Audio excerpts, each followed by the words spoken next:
அமெரிக்க அதிபர் ட்ரம்ப் விதித்த வரி விதிப்புகள் செல்லாது என்று அந்நாட்டு உச்சநீதிமன்றம் தீர்ப்பளித்துள்ளது. ஆனால் இந்த தீர்ப்பை ஏற்பதற்கு ட்ரம்ப் மறுத்திருக்கிறார். பேட்டி அளித்து வருகிறார். அமெரிக்க அதிபர் மாளிகை, வெள்ளை மாளிகையிலிருந்து செய்தியாளர்களுக்கு ட்ரம்ப் பேட்டி அளித்து வருகிறார். அந்த காட்சிகள் வெளியாகி வருகின்றன. இந்த பேட்டியில ட்ரம்ப் என்ன சொல்லியிருக்காரு அப்படின்னு கேட்டால், அமெரிக்க உச்சநீதிமன்ற தீர்ப்பு பெருத்த ஏமாற்றத்தை அளிக்கிறது அப்படின்னு சொல்லியிருக்கிறாரு. தீர்ப்பளித்த நீதிபதிகளால் முற்றிலுமாக வெட்கப்படுகிறேன் அப்படின்னு சொல்லியிருக்கிறாரு. இந்த தீர்ப்பு அமெரிக்காவின் நலனுக்கு எதிராக அளிக்கப்பட்டிருக்கிறது அப்படிங்கிறது ட்ரம்போட கருத்தாக இருக்கிறது. இதே நேரத்துல அந்த தீர்ப்பை மதிப்பதற்கு, அந்த தீர்ப்பை ஏற்பதற்கு தான் மறுப்பதாக அவர் கூறியிருக்கிறாரு. ஏன்னா இந்த தீர்ப்பை நீதிபதிகள் நாட்டின் நலனை கருத்தில் கொள்ளவில்லை அப்படின்னு இருக்காரு. உச்சநீதிமன்ற தீர்ப்பை அடுத்து மாற்று வழிகள் உள்ளன அப்படின்னு ட்ரம்ப் சொல்லியிருக்காரு. தான் விதித்த எல்லா வரி விதிப்புகளும் தொடரும் அப்படிங்கிறத அவர் சொல்லியிருக்காரு. அதுவும் முழு வேகத்துல இந்த வரி விதிப்புகள் தொடரும் அப்படிங்கிறது ட்ரம்போட இப்போதைய பேட்டியாக இருக்கிறது.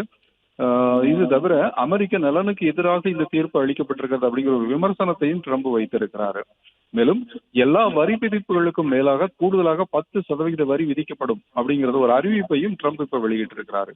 அதாவது எல்லா நாடுகளுக்கும் கூடுதலாக 10% வரி விதிக்கப்படும் அப்படின்னு சொல்லியிருக்காரு. இப்ப இந்தியாவுக்கான வரி விதிப்பை 18% குறைக்கப்படும் சொல்லி ட்ரம்ப் தெரிவித்திருந்தாரு. இப்போ அந்த 18% மேலாக கூடுதலாக ஒரு 10% வரி விதிப்பு விதிக்கப்படும் அப்படிங்கிற மாதிரியான ஒரு அறிவிப்பை வெளியிட்டிருக்காரு. இது இந்தியாவுக்கு மட்டுமல்ல, உலகத்தின் பல்வேறு நாடுகளுக்கும் அமெரிக்கா விதித்த அந்த வரி விதிப்பு தொடரும் அப்படிங்கிறதான் இந்த அறிவிப்பு இருக்கிறது.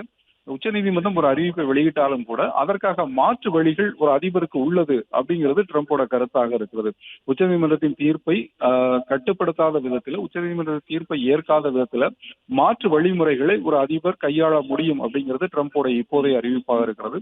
நம்ம இப்ப பார்த்துட்டு இருக்கிற அந்த காட்சிகள்ல ட்ரம்ப் வெள்ளை மாளிகையில நிருபர்களுக்கு செய்தியாளர்களுக்கு பேட்டி அளித்துக் கொண்டிருக்கிறார். அந்த காட்சியை நம்ம இப்ப பார்க்கலாம்.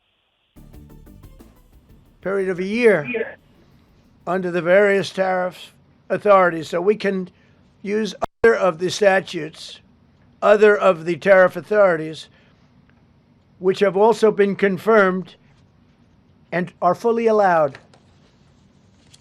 Therefore, effective immediately, all national security tariffs under Section 232 and existing Section 301 tariffs, they're existing, they're there, remain in place, fully in place, and in full force. Global tariff under Section 122, over and above our normal tariffs already being charged. And we're also initiating several Section 301 and other investigations to protect our country from unfair trading practices of other countries and companies.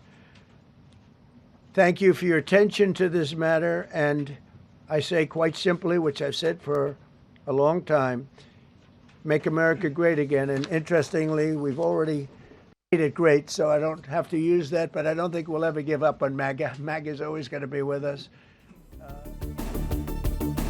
Play Store மற்றும் App Storeல் இருந்து polymer செயலியை QR கோடு மூலம் பதிவிறக்கம் செய்யுங்கள். செய்திகளை உடனுக்குடன் பெறுங்கள்.